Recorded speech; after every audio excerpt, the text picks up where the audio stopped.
If there's one thing I've learned after 46 years living in the Arizona desert, it's this: water always tells the truth. People don't. That morning, the sky over Phoenix was absurdly blue. Sunlight poured down on the glass facade of the company building, so bright I had to squint as I walked into the meeting room. On the table before me sat SandPulse 4.0, the model I had built with my own hands, every screw, every valve, every brass gear. A purely mechanical water distribution system that didn't rely on electricity, didn't need software updates every 3 months, and couldn't crash during dust storms or heat spikes. Just mechanics. Something farmers could fix with an old wrench and a bowl of patience. At the head of the table sat Celeste Ward, representative of the Water and Soil Resilience Foundation. She wasn't the kind of client who interrupted or filled the silence with noise. She listened, steady and attentive, as if silence itself carried its own weight. I liked people like that. They didn't rush to judge. They paid attention. Too bad there was someone else in the room. Gareth Cole, 39. His white shirt looked like it had never met real dirt. My direct supervisor, the man investors loved to praise for his vision of digitizing dry region agriculture. I never understood what WeFi was supposed to do for a cornfield, but for Gareth, as long as it lit up and came with a big price tag, it was progress. "All right, Harper," he said, clapping once. "Too loud, too fake. Show everyone your antique." I pretended not to hear the word antique. I powered up SandPulse and let the test flow run through the valves. The sound was small but steady, rhythmic, almost like a heartbeat. I caught Celeste's eyes. She gave a slight nod, just enough to warm something inside me. "This valve self-adjusts to incoming water pressure," I explained. "So if the supply drops, the system won't dry pull or kill the crops." I didn't get to finish. Gareth stepped forward with that smile that always meant trouble. "Let me test its durability for the client," he said. I opened my mouth to stop him, but before I could speak, his hand pressed down on the frame. A sharp crack split the air like a snapped copper pipe. The main gear slipped off its axis, rolled once across the table, and dropped to the floor. Silent proof of deliberate stupidity. For a moment, the room froze. Even the air conditioner seemed to hold its breath. "Oh!" Gareth tilted his head, feigning surprise. "I barely touched it. If the mechanics are this fragile, how's it supposed to survive the 21st century?" I didn't look at him. I looked at Celeste. Her eyes, God, so sharp.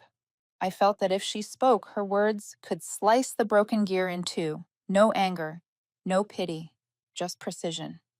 I knelt, gathering the small brass pieces. It sounded sad, but the motion steadied me.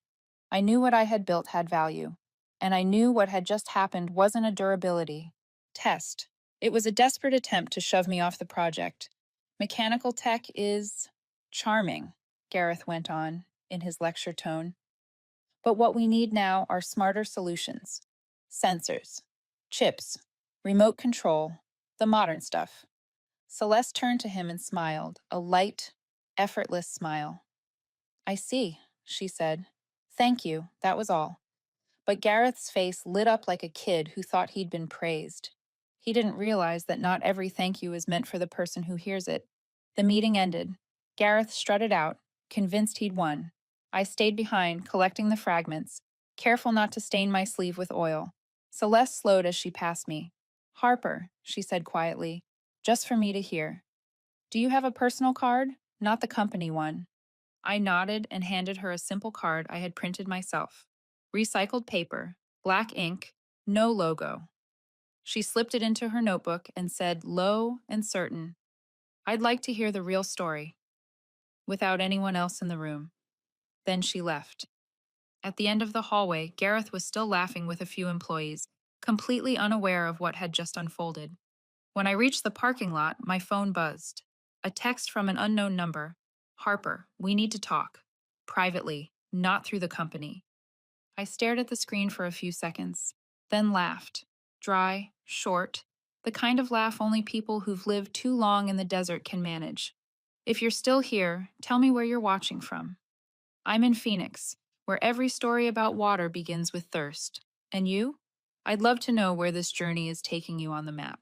I grew up in northern New Mexico, where the rains always came late and the droughts always came early. Out there, water wasn't just a resource, it was a measure of character. People who saved water were seen as wise. People who wasted it, no one talked to them.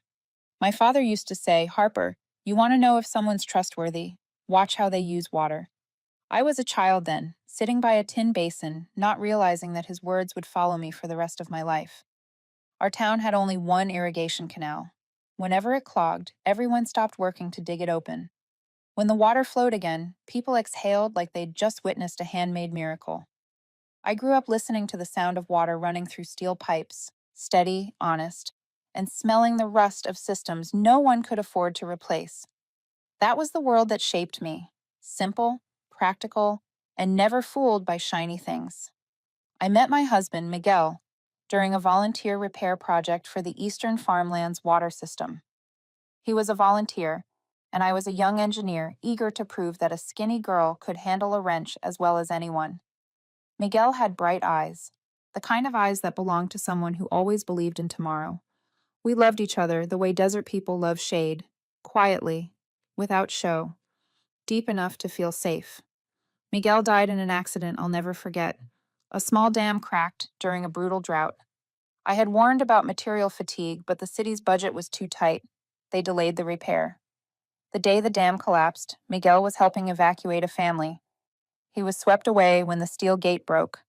I still keep his old work uniform, faded fabric, still carrying the scent of the sun. After that day, I made one vow: never let any vital system depend on something fragile, and never let human lives depend on saving money in the wrong place. I left New Mexico a year later, still unable to face the place where it happened.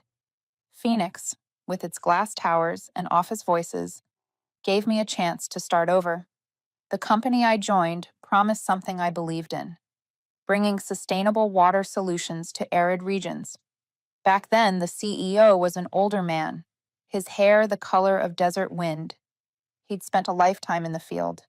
He liked the first version of Sandpulse, liked my philosophy that mechanics don't lie.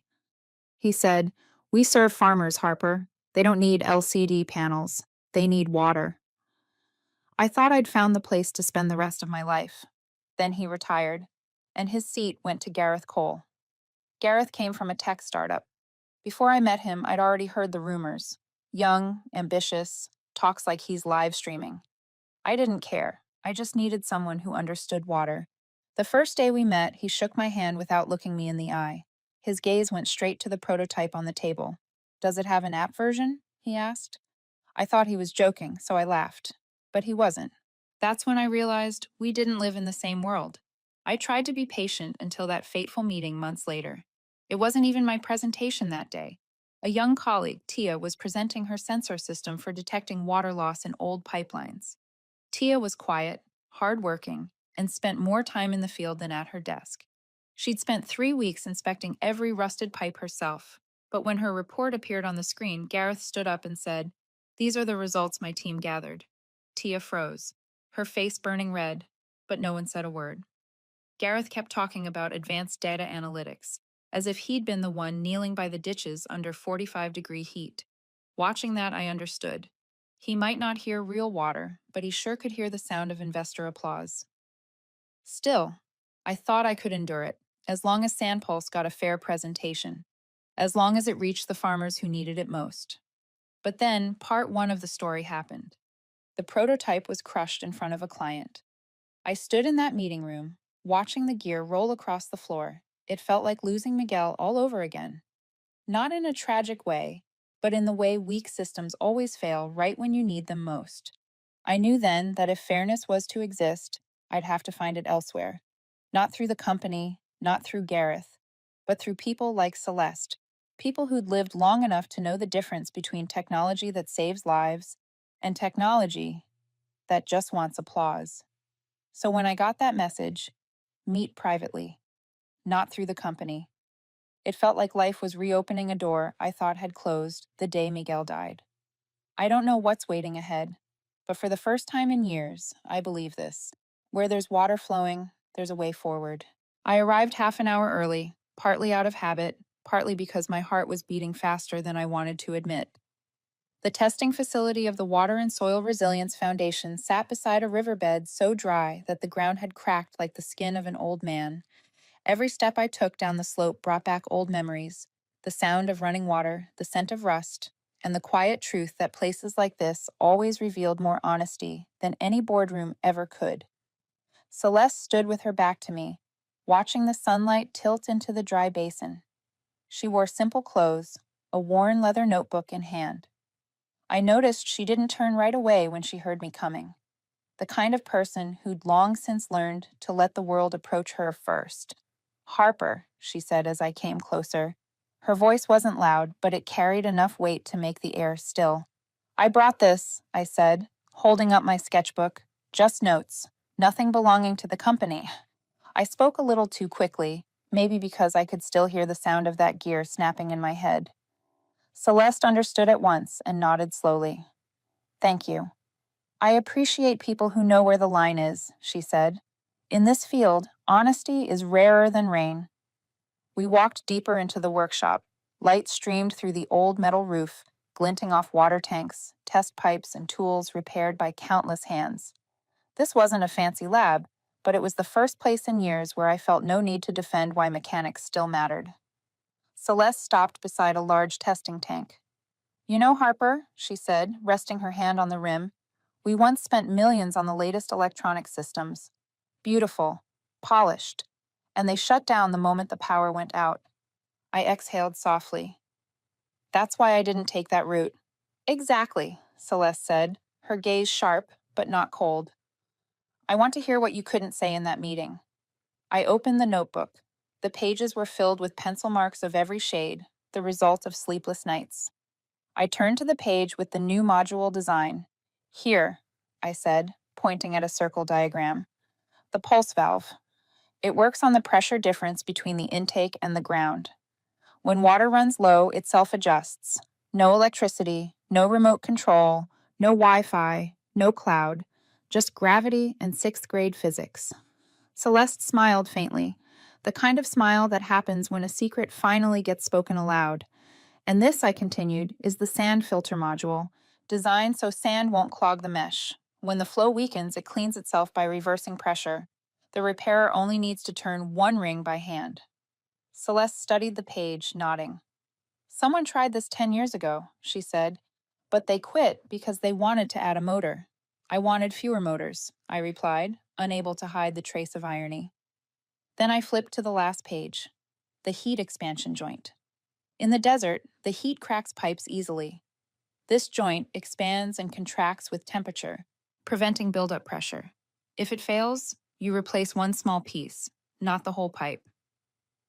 Celeste stayed silent for a while. She didn't praise me right away like others did. She studied every line, every stroke of the drawing. Finally, she looked up. Her eyes weren't sharp anymore, but warm, deep, as if she'd finally found something she'd been searching for, but no one had cared to point out. "You know, Harper," she said slowly, "I've met hundreds of young engineers. They're brilliant, but they don't understand what poverty looks like in the field. You do.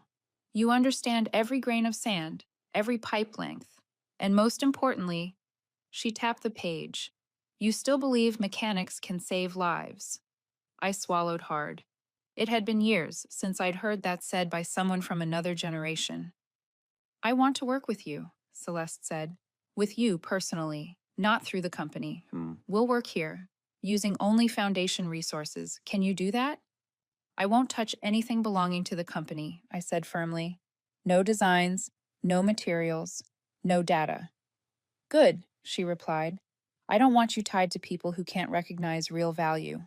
For the first time in weeks, it felt like new air was flowing into my lungs, light but strong enough to help me stand straighter, breathe deeper. We set our schedule for evening work at the workshop. Celeste would supply the basic materials. I would rebuild the prototype from nothing, piece by piece. When I left the facility, the late afternoon sun cast a pale golden glow over the dry riverbed. I turned on my phone to check the time and immediately saw an email from the company. From Gareth Cole, "Adjusting your responsibilities. Starting next week, your focus will be on report updates and administrative tasks.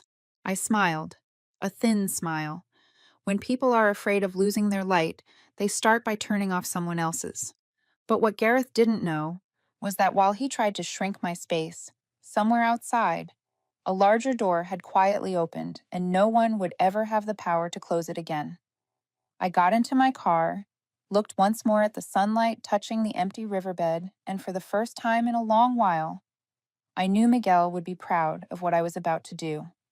Mechanics are silent, but that silence has never been weak.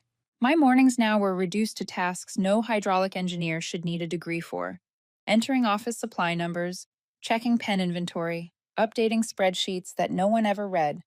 Gareth sent emails laced with exaggerated politeness, the kind people use to hide a real intention. Harper, this week, please prioritize administrative tasks. I'll handle the technical meetings. I replied with one word: understood. Not out of obedience, but because I no longer had the energy to waste on battles whose outcomes Gareth had already written himself. That afternoon, I stopped by the local hardware store. The Navajo owner gave me the kind of look I'd seen many times in people who'd spent their lives where water was scarce: part understanding, part empathy, and no unnecessary questions. "Fixing water again?" he asked. I nodded. "Take what you need, pay later." In the desert, people don't always give you what you ask for. They give you what they believe you've earned. I left the city as the sunlight turned the sky to dark copper, a color that only appears where the difference between day and night can reach 30 degrees. The abandoned pump station stood ahead, a rusted steel box in the middle of dry land, like a time capsule someone forgot to open. I pushed the door open, hung my flashlight from a beam, and lined up my tools, a ritual that reminded me that no matter how Gareth's company rated me, here in this dusty room, I was still an engineer. I started with the pulse valve module. With no CNC machine or precision tools, I went back to the methods my hands remembered from the field: measuring with a wooden ruler, drilling by hand, grinding with rough stone. When the gear clicked neatly into the metal shaft, a small spark of pride lit inside me. I opened the valve to let the water flow through. The sound was steady, firm, mechanical, like a heartbeat made of steel. But 15 minutes later, the flow started choking. The tone changed, hoarse and heavy. I tilted my head, listening. Sand had found its way into the pipe. I shut the valve, took apart the joints, and let the sand spill onto the concrete floor. Then I laughed, a dry, thin laugh that belonged to desert nights. Basic physics is still more honest than my boss. I cleaned it, tightened it again, and reopened the valve. The flow steadied. The first night ended with my body tired, but a small window of light opening in my mind. 2 days later, I came back to test the self-cleaning sand filter. The design aimed to balance theory and the desert's bad temper. When water pressure dropped, it had to reverse just enough to flush sand out. When strong, it had to hold steady without shaking. I tried 3 times. The first, sand still clogged the mesh. The second, the reverse force was too strong, making the frame tremble. The third, I changed the aperture size, adjusted the mesh angle, and added a thicker rubber gasket. This time, the water reversed gently, cleared the sand, then returned to flow. No rattle, no clog. I wrote in my notebook, "Stable at 92%. A farmer stopped by while I was running the final check. He carried half a roll of old pipe and 2 cans of beans. "Heard the sound of water," he said. "If I can fix this, anyone can." I handed him a wrench. He turned it. The filter reversed just as designed. He set the beans on the table. "Payment," he said, then walked off. Simple, desert style. By the 8th night, the wind had grown so strong that the roof sheet slammed like the heartbeat of someone losing patience. I was working on the thermal expansion joint, the one thing that would decide whether the pipeline could survive the desert's mood swings. I fitted the steel ring, added the heat-resistant layer, and adjusted each millimeter with a hammer. While pressure testing, a sharp jolt made the back pipe jump. A dry thud echoed. I spun around, rushed to shut the valve, and tightened the coupling. My hands trembled, not from fear, but from adrenaline, the instinct of someone refusing to let another system fail. When everything settled, I sat on the floor, looked up at the shaking roof, and exhaled. It's fine, I whispered. The next morning, Gareth sent a new email. Harper, you're temporarily excused from all technical reviews. I let out a quiet laugh. If he knew I was secretly building something that could save the entire project from his colorful slides, he'd probably copy the board on every email. That night, the three modules stood side by side under the flashlight beam: the pulse valve, the self cleaning sand filter, and the thermal expansion joint. No shine, no LED screens, nothing to impress investors who liked blinking lights. But they had something those technologies never would. They were patient, honest, and they worked. I turned on the full system. Water flowed, the valve was adjusted, sand washed away, the joint expanded and contracted with the night's breath. I opened my sketchbook and wrote a single word, so small only I would understand it: ready. My phone buzzed just as I closed the notebook. An email from the foundation. Harper, we invite you to present your prototype at the Water Resilience Summit in Santa Fe. No slides needed.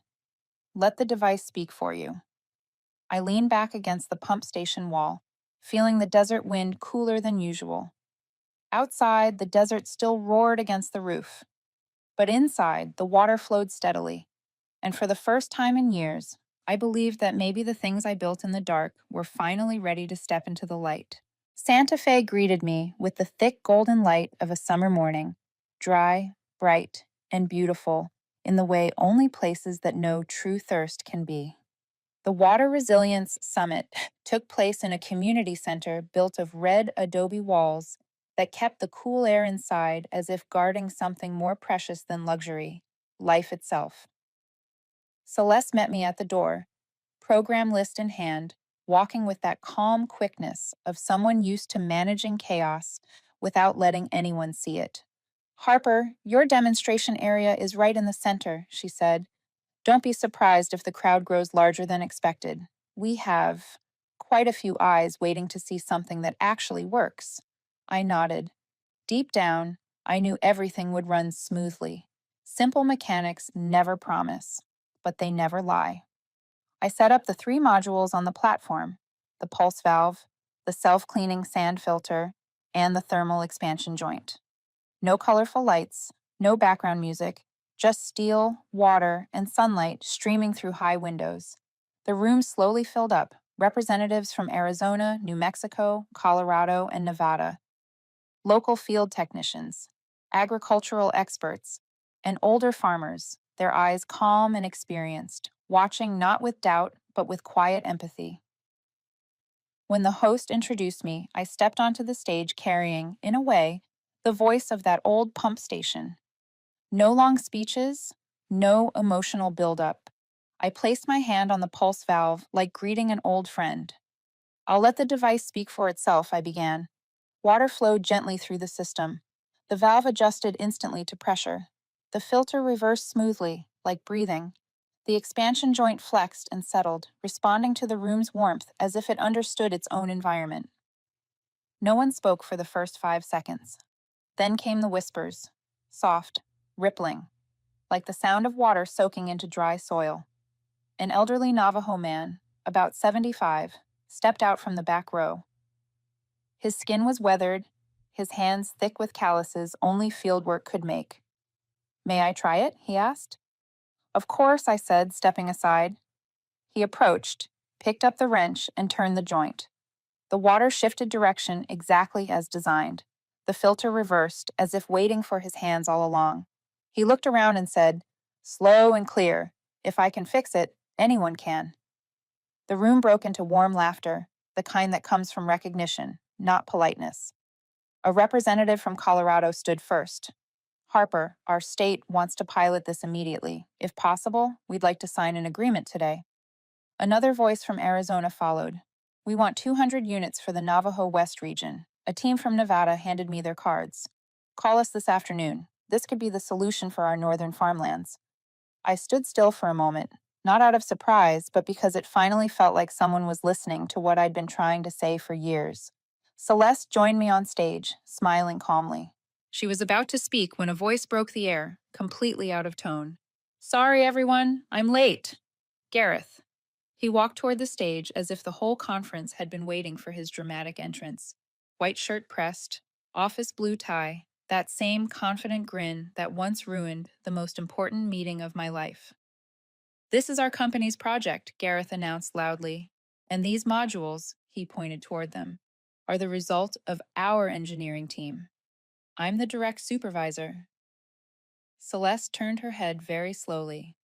The kind of slow that comes before a strike you won't see coming, wrapped in perfect manners. Mr. Cole, she said, her voice light but sharp as a blade's edge.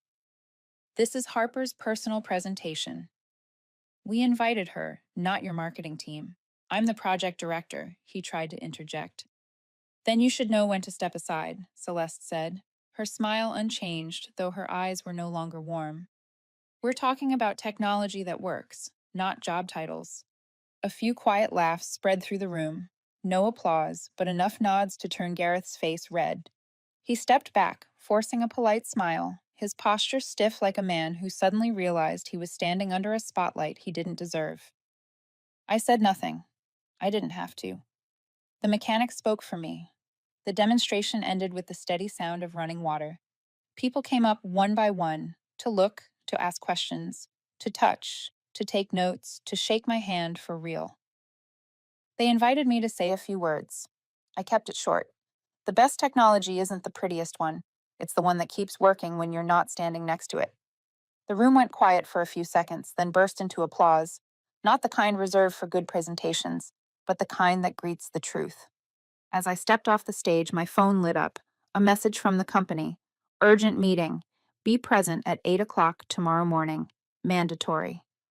I looked at the screen, then slipped the phone back into my pocket. Not angry, not afraid, just intrigued. The desert never rushes, but once water finds its true path, no one can stop it. And tomorrow morning looked like it was going to be a very interesting one. Within 2 days of the summit, Santa Fe turned into a giant loudspeaker broadcasting everything about me. Local newspapers ran a headline I had to read 3 times before believing it.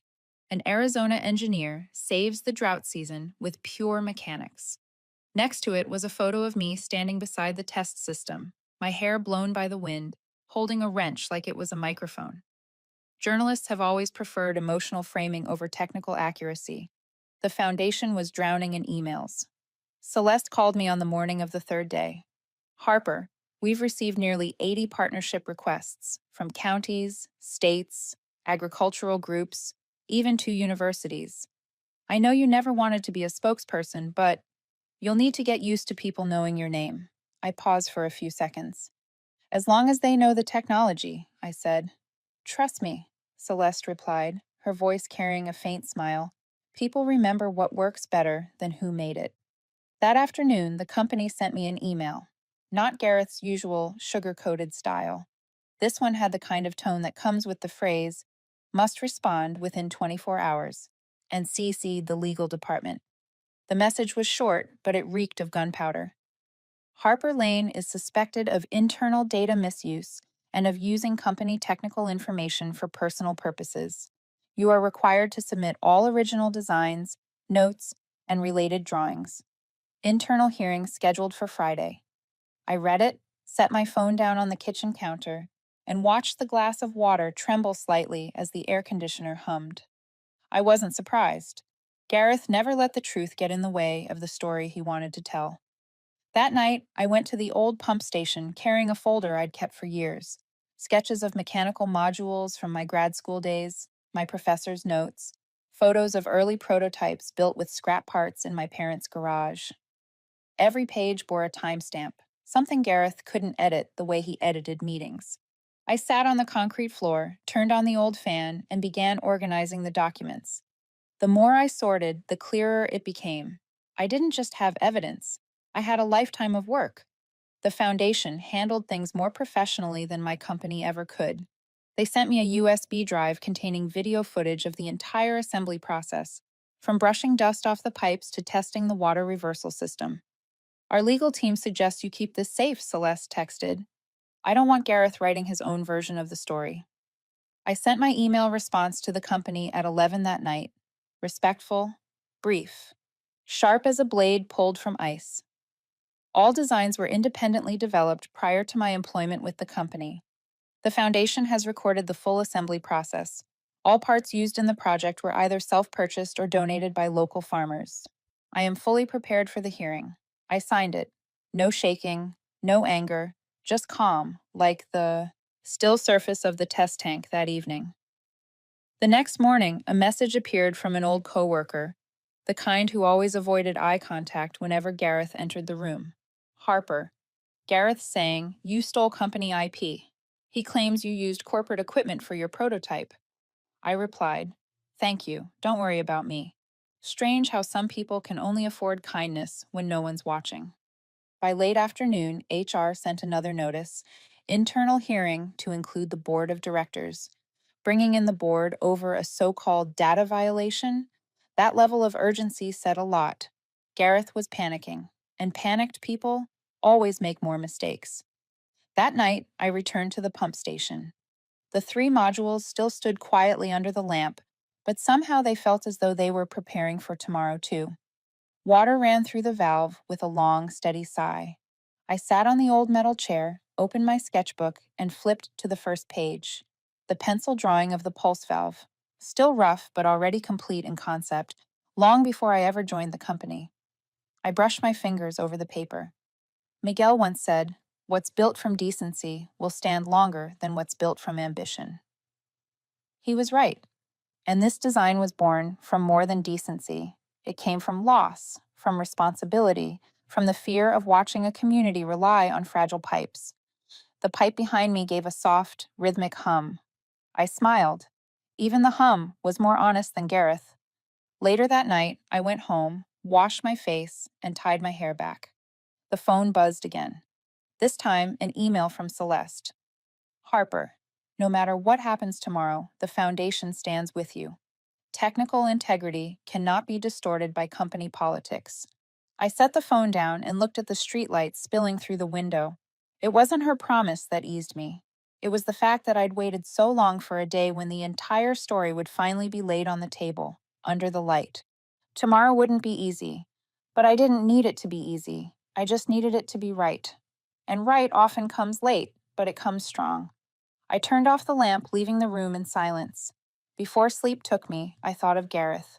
Not about what he would do, but about the moment he would finally realize that this time, mechanics weren't on his side. That morning, Phoenix felt heavy, like the desert dust floating in the air. I walked into the company building, where security was so tight it looked more like a secret summit than a hearing for an engineer. But I understood. The real tension wasn't about the hearing, it was about the truth. And truth always makes those who live off lies struggle to breathe. The hearing room was on the top floor, its glass walls looking out over Arizona's cracked earth. The board members, the head of legal, and several senior executives were already seated. At the far end, Gareth was hunched over his laptop, his fingers trembling just enough for me to notice. He was preparing to strike hard. I sat down and opened my folder. No one asked for an opening statement. No one asked if I was ready. So I began, my voice calm and even, like reading a pressure report. I will present the work timeline and origin of the designs. I placed my old documents on the table, sketches of mechanical modules from my graduate school years, dated and signed by my professor, with handwritten notes. These are the conceptual foundations, created and owned before my employment with the company. Later improvements, like the pulse valve and the sand filter, were developed outside any corporate equipment or resources. The head of legal skimmed through the papers and nodded. The board took notes. Gareth clicked his laptop and cut in. Those sketches could have been made afterward. What matters is that Ms. Lane used company resources to build her prototype. I have proof. He hit play. A grainy video appeared, showing me in the company lab weeks ago, testing a metal frame. To anyone unfamiliar with engineering, it might have looked like the same module I had presented in Santa Fe. I glanced once and needed only 3 seconds to spot the flaw, a mistake so obvious it was almost polite to point it out. "May I ask one question?" I said quietly. "Is this the original footage, or did you edit it?" Gareth inhaled sharply. "The IT department sent it to me," he said. I turned to the head of legal. "Please look at this corner." He leaned forward and zoomed in. In the reflection on the glass behind me, something Gareth had missed was perfectly clear: the logo on the frame. It wasn't my mechanical prototype, not the pulse valve, not the expansion joint. It was Gareth's commercial frame, the same one he had brought into the lab to prove his project leadership. In the reflection, I said, "You can see the printed logo.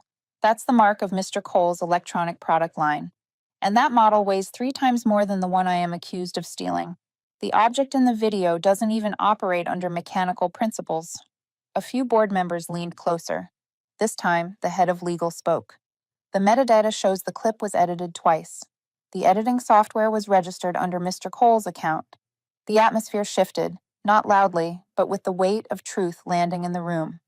Gareth straightened, forcing calm. "This is a misunderstanding. I only trimmed the start of the clip for clarity." The head of legal said nothing, just gave him the look of someone who has seen every type of excuse. Celeste stepped forward. She wasn't part of the board, but had been invited as an independent witness. She opened her laptop and played the Foundation's recording. Footage of me at the old pump station, assembling the filter, testing pressure, adjusting valves. No corporate tools, no assistants, no trace of company tech. The Foundation documented the full process, she said calmly, including timestamps, GPS data, and our technical logs. The board took notes. No one asked another question. Then the door opened. The second witness entered, the Navajo farmer who had tested the module at the summit. "I saw her working night after night," he said. "No one from the company came. She brought her own tools. If she says she built it herself, I believe her, because I saw it. No oath was needed. In the desert, truth speaks its own language." Finally, the head of legal placed another document on the table. "Recovered from internal emails," he said. On the screen appeared one of Gareth's messages to the marketing team. "Bury all mechanical approaches. Doesn't fit the image. Push the electronic line for public relations. Do not let Harper present any mechanical version again." A board member looked directly at Gareth. "Do you deny sending this?" Gareth swallowed. "I was only giving public relations direction. The company needs a modern image." The chairperson tapped his finger once on the table. A small sound, but sharper than any argument. "Mr. Cole, this company was built to serve communities, not egos. The board's decision is immediate suspension, full access revocation, and temporary removal from the position pending further investigation." 2 security officers stepped forward. Gareth jumped up, his voice rising. "You are taking her word, an engineer, over mine." I looked at him, said nothing. Didn't need to. A board member answered for me. Not her rank, her evidence. Gareth was escorted out, his footsteps echoing like someone realizing too late that the door he tried to break was made of steel, not illusion. The door closed softly behind him. The board turned back to me. "Harper," the chairperson said, after reviewing the evidence and the technical impact, "we would like to discuss opening a new division focused on low-cost mechanical water solutions. We want you to lead it." I nodded. No excessive joy, no long speech, just one line. "What I need is transparency and full technical autonomy. If I have that, I will give it everything." The chairperson smiled. "You will have it." And for the first time since it all began, the sunlight outside, the sunlight of this harsh land, shone through the glass like a quiet promise that the next chapter would be very different. 3 weeks after the hearing, the first company announcement to all employees was made. I read the email twice to be sure they hadn't sent it to the wrong person. Establishing a new department, Water Mechanics Division. Technical Director, Harper Lane. The moment my name appeared, the room fell into a strange silence. Not awkward, just the kind that comes when people realize the axis of power has quietly shifted and there's no way back. I stood up and accepted the handshake from the board with absolute calm. I didn't need to prove anything anymore. The technology had done that for me. 2 days later, the foundation and the company signed a long-term partnership. Celeste visited my new office, a small room full of boxes, no nameplate yet, but sunlight pouring through the window at just the right angle. She placed the contract on the table and said, "Harper, this is the kind of partnership we reserve for those who understand why water should flow where it belongs. You're one of the few people I trust. I smiled, a thin but deep smile. I won't let you down. The foundation provided materials, and the company funded the team and budget. And just as I'd demanded during the hearing, every technical decision belonged entirely to the new division. No more public relations filters. Within 2 months, SandPulse 4.0, the fully mechanical version, was deployed for pilot testing across 7 drought states: Arizona, New Mexico, Nevada, Utah, West Texas, southern Colorado, and a Navajo Nation site. I drove with the engineering crew from one installation to another.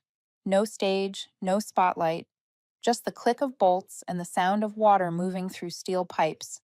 The sound farmers simply called life. One afternoon, while I was checking a thermal joint at a farm in southern Arizona, a thin woman in a worn jacket walked toward me. "You're Harper, right?" I nodded. She clasped my hand with both of hers, rough and calloused. "Last summer, we lost almost everything because the electronic system failed. This one," she pointed at the sand pulse, "it just keeps running. Never tired, never ask for a new battery. Thank you." All I could say was, "Mechanics don't take lunch breaks." She laughed, a real laugh, the kind that lightens people when the burden of water has finally been lifted. A few weeks later, I received a thick envelope filled with handwritten letters from students in the Navajo community. Not emails, not messages, real letters. One of them was from a girl named Ayana, 14 years old, her handwriting slightly tilted. "I never thought mechanics was something I could learn. But when I saw your system run using only water and earth, I thought, maybe I want to learn how to make something that works that simply, that beautifully. Thank you for showing me that mechanics can be beautiful." I set the letter down and spent nearly a full minute just breathing. Technology doesn't need praise, but people need to know their effort reached someone. And the words "mechanics can be beautiful" from a young girl in that dry land were beautiful in a way no award could touch. At the office, old coworkers started dropping by the new division more often. Some were asked to join the team. Some just wanted to see the prototype. Some brought coffee as a quiet way of making peace. I didn't resent them. Everyone has their moment of fear or silence. We've all been the silent one in someone else's story. One afternoon, the head of legal stepped into my office just to say, "Harper, you've made us believe that technology can still have a conscience." I replied, "It's not the technology, it's the people who have a conscience." He nodded, eyes slightly red. "Some stories make you realize the business card in your hand feels too small for the weight of your responsibility. And Gareth? News travels fast, like word of rain in the desert. He left the company a week after being suspended. No farewell party, no long email, just a short note from Human Resources. Access revoked. I later heard he'd applied to a startup in California. Soon after, I heard again that he was rejected in the interview when they saw a record mentioning data manipulation concerns. I didn't need to do anything. Truth finds its own path, the way water finds the cracks in stone. I wasn't gloating, not even satisfied, in a loud way. The feeling was closer to balance, like fitting a valve perfectly in place, water flowing in the right direction, pressure distributed evenly, everything back to order. One late afternoon, standing at the 7th installation site where the sun poured over newly irrigated fields, I heard the pulse valve humming, the sand filter clearing itself, the expansion joints breathing with the warm air. And for the first time in a long while, I felt peace. Not peace from defeating anyone, but peace because my work had finally reached where it was meant to go. I stood watching the pipe stretch toward the foot of the hills, each section glowing in the sunlight as if saying, "This is my path. Thank you for clearing the way." Desert afternoons always have their own kind of light, not golden like morning, not red like sunset, but something quieter, as if the sun were reminding you that no matter what has happened, it will still set on time. Never rushed, never late, never biased. I returned to the old pump station, the place that had seen so many nights of me repairing pipes, while wondering if I was even heading in the right direction. The metal door still groaned the same way it always had. The wind still carried sand.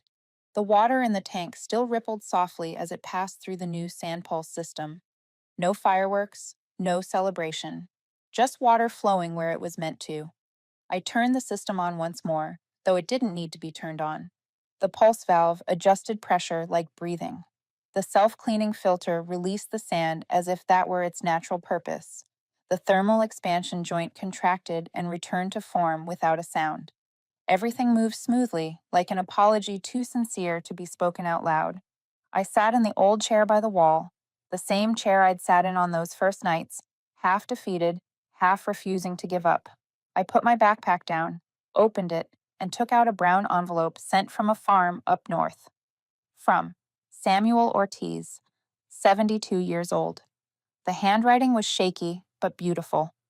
I unfolded the letter and read it line by line. Harper, I don't know technology. I don't know mechanics. But this year, for the first time in 17 seasons, my cornfields lived. A streak of ink had smudged. I couldn't tell if it was from sweat, tears, or the tremble of his hand. Thank you for not giving up on this desert. The water's running again, and sometimes that's all we need.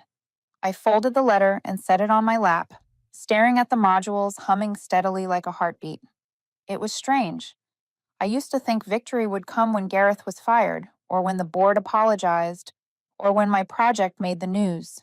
But sitting here, in an unnamed pump station no one would ever visit, I realized that victory wasn't loud at all. It was quieter, more graceful, and far more lasting. It was this water, this letter. These farmers smiled softly when the valves worked. Ayana, the little girl who wanted to be an engineer. None of them needed to know who Gareth was, and truthfully, I didn't need to mention him anymore. I leaned back against the wall and exhaled slowly. My voice slipped into the air, light but clear, like metal brushing metal. I didn't fight back. I just let the water find its path. And the truth did the same. Nothing else needed to be said. Justice isn't a sound. Justice is a function. A soft breeze slipped through the door crack, rustling the papers in my bag. The water kept flowing, and I thought, yes, this is an ending, but also a beginning. There are still dry lands out there, still pipes waiting, still problems knocking. I stood up, turned off the flashlight, and let the afternoon decide which corners of the room it wanted to touch. Before stepping out, I looked one last time at the modules glowing faintly in the fading light. Not flashy, not futuristic, but steadfast. And steadfastness, I thought, might be the most elegant revenge an engineer can have. I stepped outside, the wind brushing through my hair, carrying that familiar scent of dry earth. Then I turned back to the audience who had followed this journey in silence and curiosity, like water moving through cracks, and said, if you love stories of quiet persistence, of justice sage that doesn't shout but still stands strong, subscribe to the channel. Or don't. That's fine too. This water will keep flowing, and I'll keep telling its stories. I walked away, the sand crunching beneath my feet, and behind me, the water kept flowing, steady and patient, like all the right things in life that don't need applause. They only need the chance to exist, and that was enough.